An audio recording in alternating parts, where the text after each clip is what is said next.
Move. You hold your heads quite high. Did you believe taking one knee was enough?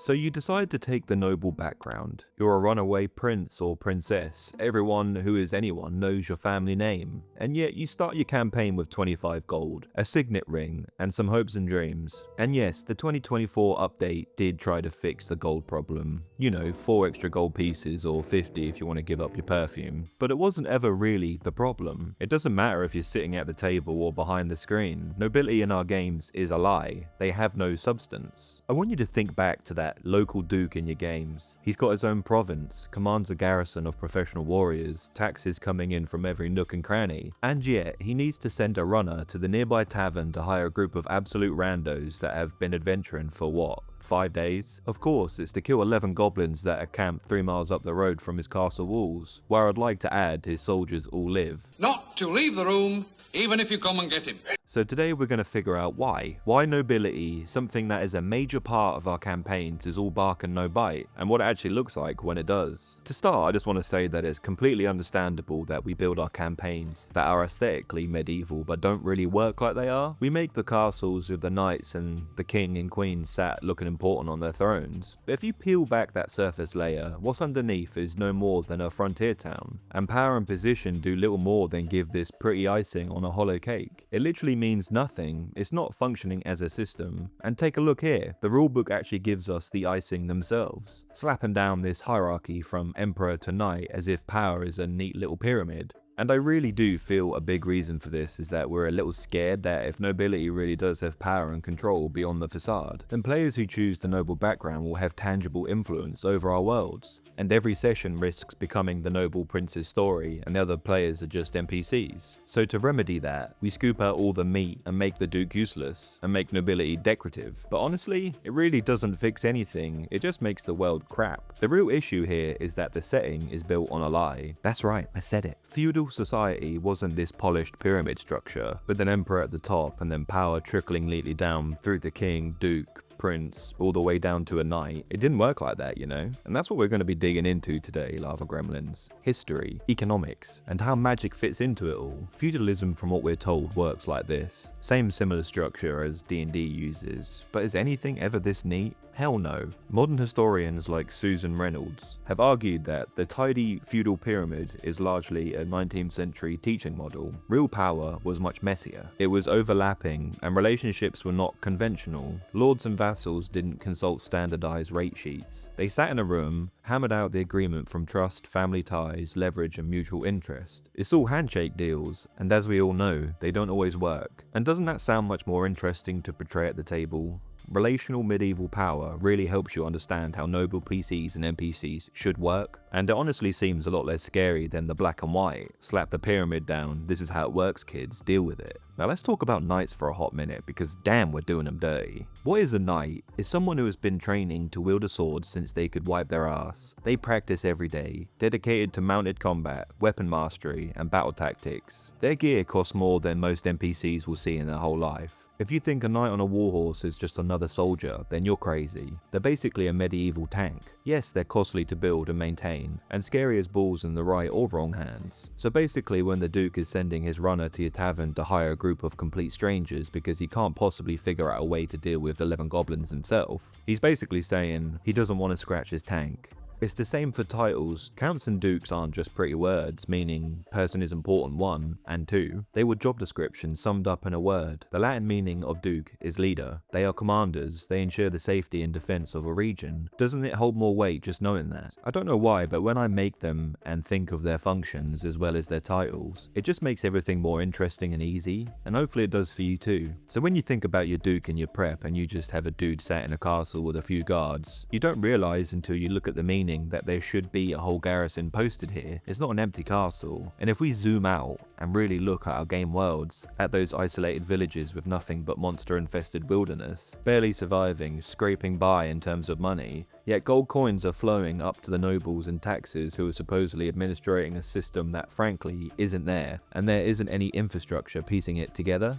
Roads not being maintained or agricultural systems. It's just going on vibes and a fake crown. But doesn't it just get your juices flowing? Looking at it through this type of lens is opening so many different options for depth, right? Feudalism is a solution to a logistics problem. Think about it. When it's impossible to communicate faster than a horse can ride and you can plonk armies down wherever you want, you have no choice but to delegate. You can sit in your central court running an empire when it takes weeks to get a message to your border province. So you trickle power down to the local lords and ladies. You get your oaths of loyalty and put your faith into that intricate web of blackmail and obligation you spun together. Decentralized power is just practical. Now what if we introduce something like, let's say, the sending spell, or teleportation circles, or an archmage who can scry on any location they have a link to? Now we're talking, right? Even the 2024 rulebook points out that permanent teleportation circles are the backbone of major city economy. That centralized power becomes the optimal choice. The Emperor has access to all these magical tools like communication to anywhere. They can literally know of an incursion the same day it happens. Imagine being able to send some reinforcements through a couple of teleportation circles before the local lord has finished panicking. The entire point of distributing power becomes pointless in an instant, no?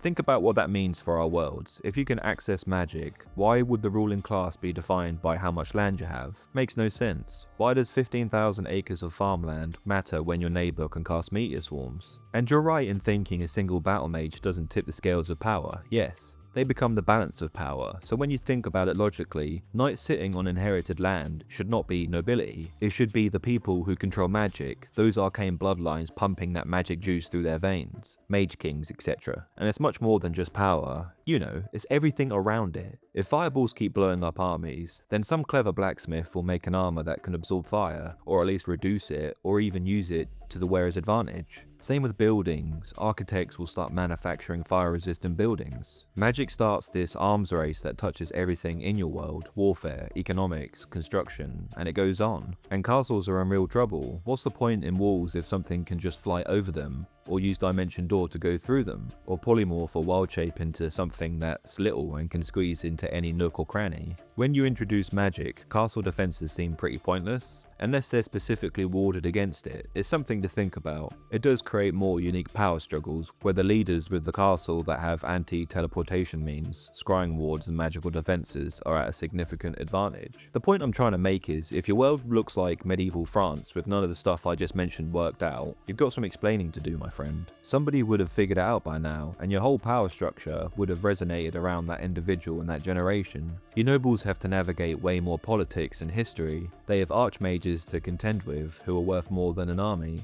Now let's circle... Wait, Snuff? Snuff? Where the hell have you been? I've been looking everywhere. No, don't. Viewers don't. Don't look at him. It's too late, isn't it? You dare gaze upon my vessel, foolish mortal. Then listen well.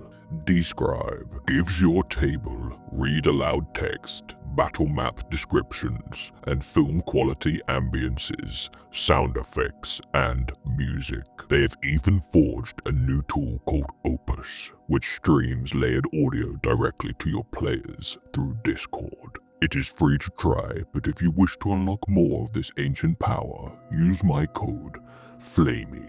It grants you 30 days extended trial on any plan. Use my click-through link to support the channel. Back to your regular scheduled mortal content.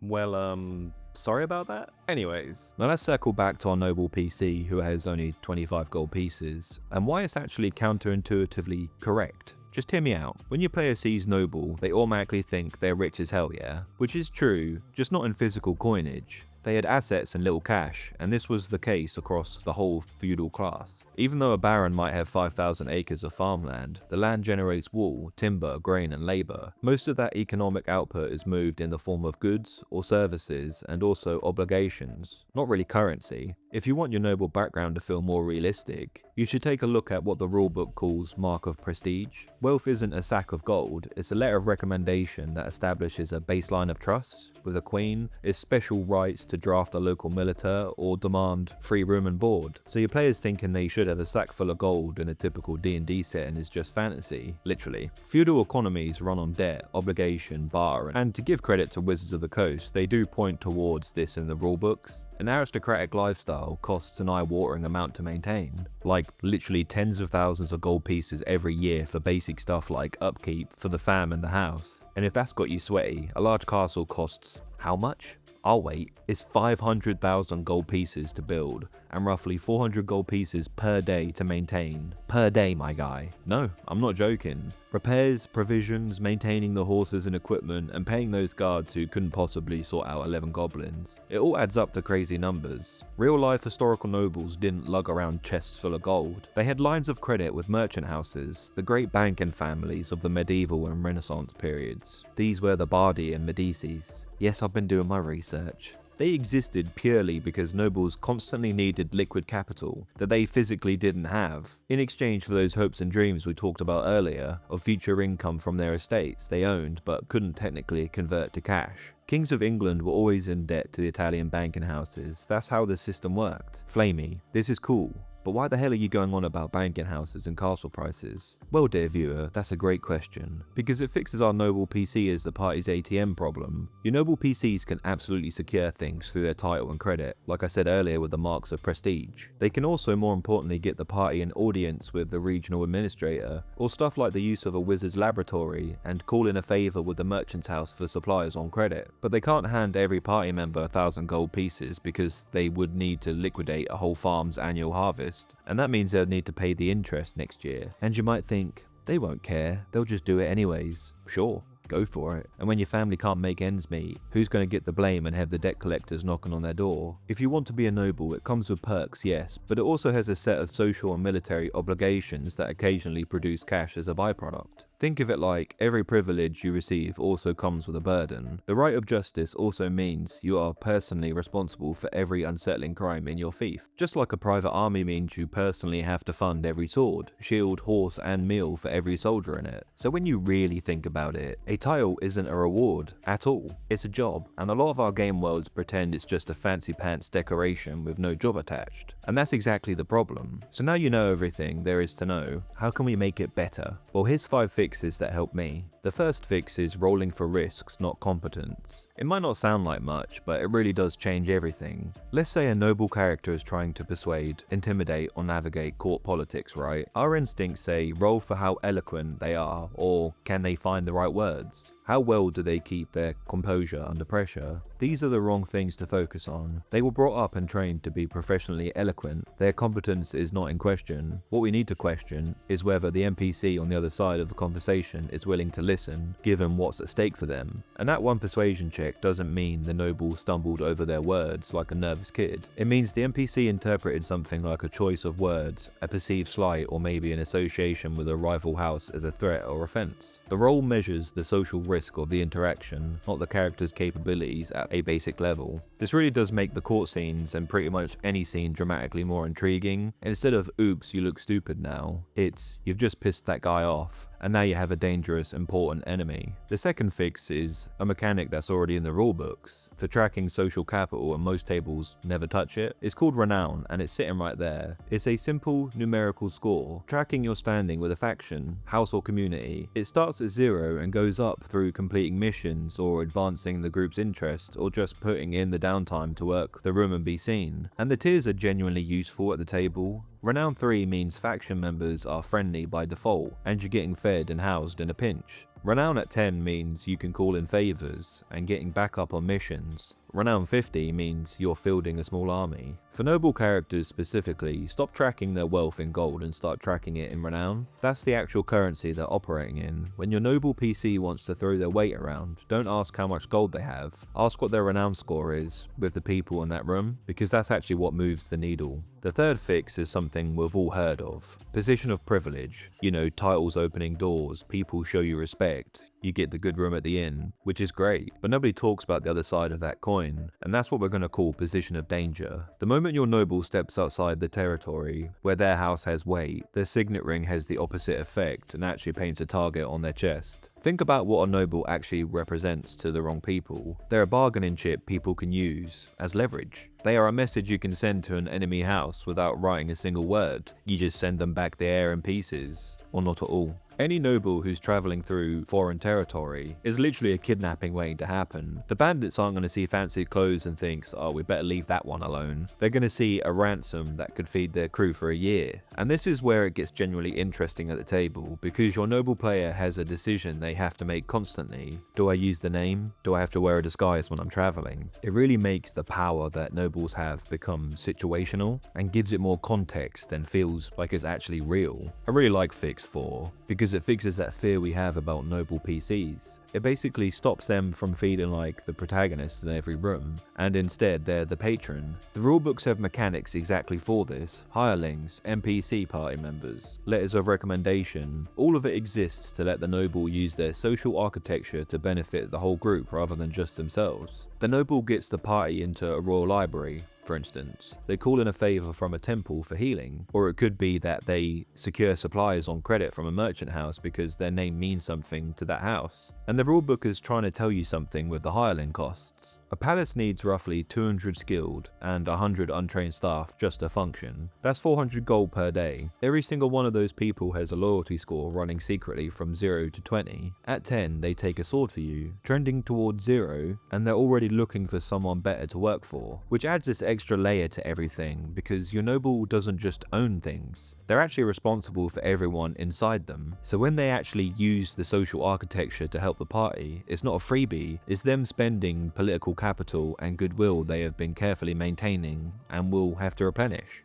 The 2024 rulebook introduced the Bastion system, and most tables are using it as a nice little bonus. Oh cool, I have a smithy. My character can get some extra gold between sessions. Which is fine, but you're leaving so much on the table. The bit most people skip is the Bastion events. Every 7 in-game days you can trigger one, and they're not just free gold or friendly visitors. You can get attacked. You can get a hireling whose criminal past just became your very expensive public problem, and you can get request aid from someone in your territory who needs you to show up and actually be a noble. This is a very small list of what you can do with the Bastion system, but there are loads of videos going deep on this, so I won't reinvent the wheel. What I will say is don't skip the events. Done right, they're actually really good. So hopefully I haven't waffled on too much today, but I'm hoping we've figured out that nobility in our games looks real but isn't. We build the castles and the crowns and the hierarchies, but forget to put anything underneath them. And this isn't something that's going to ruin your entire game, it just adds a bit more depth to it. And I'm hoping by explaining how the feudal system used to work and going into all the research I did to make this work for myself and also to create this video, that you can see that looking at all these complexities actually makes it easier to come up with great ideas and stories. That using only what the rulebook provides actually makes it harder to come up with ideas, and while it has a good structure, it really helps to look at actual history and how things really did work, you know? That being said, how do you run nobility in your games? Have you come into any of these problems? Do you look at it a different way from me? If you're a player, does your DM do any of these things, or could they learn from this video? Leave your tips and experiences in the comments so we can all debate about them. Thank you for watching, and as always, stay spicy adventurers.